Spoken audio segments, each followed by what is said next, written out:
السلام علیکم دوستو، خواجہ منیر اگر آپ پسند کریں تو چینل کو آپ سبسکرائب کر لیں۔ آج ہم آپ کو تاریخ فرشتہ سے، جسے محمد قاسم فرشتہ نے لکھا اور ہندوستان کی تاریخ پر یہ ایک بڑی مستند کتاب ہے جو بہت تفصیل سے لکھی گئی، اس میں آج ہم آپ کو شیر شاہ سوری، ایک افغان سردار جس نے ہندوستان پر لگ بھگ 5 سال حکومت کی، اس کی معاملہ فہمی، اس کی دور اندیشی، بہادری اور چالاکی جو ہے اس کے بارے میں ایک اقتباس تاریخ فرشتہ سے آپ کو سناتے ہیں۔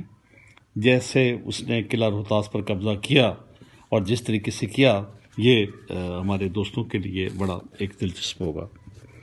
روہتاس کے متعلق یہ کہنا کچھ مبالغہ آمیز نہیں، یہ قلعہ مضبوطی میں بہت بے نظیر تھا۔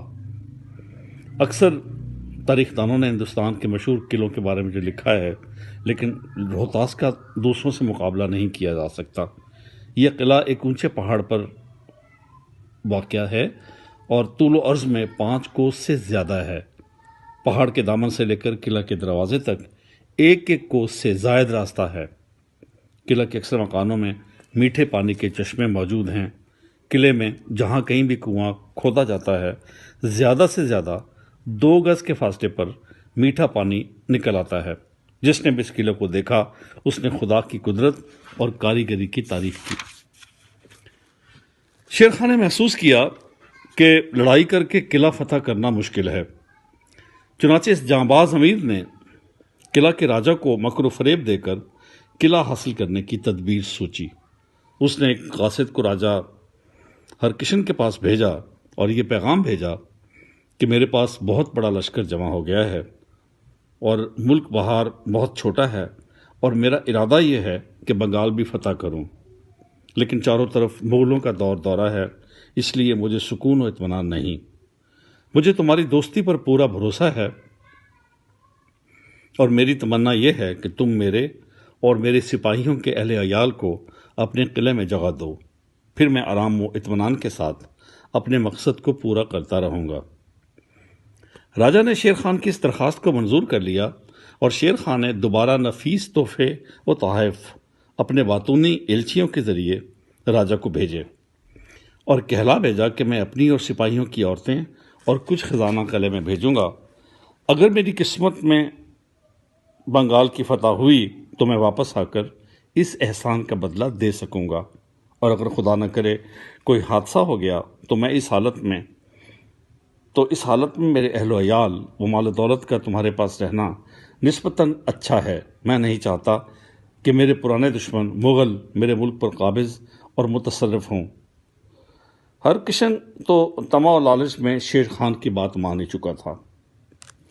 شیر خان نے 1000 ڈولیاں تیار کیں اور عام رواج کے مطابق ڈولیوں پر پردہ ڈال کر، جس کو ہندوستان میں عورتوں کو ایک جگہ سے دوسری جگہ لے جاتے ہیں، ہر ڈولی میں 2 سپاہی بٹھائے اور 500 سواروں کو مزدوروں کا لباس پہنا کر روپوں کے توڑے ان کے سروں پر رکھے اور ہتھیاروں کے بجائے لکڑیاں اور ڈنڈے ان کے ہاتھ میں دیے۔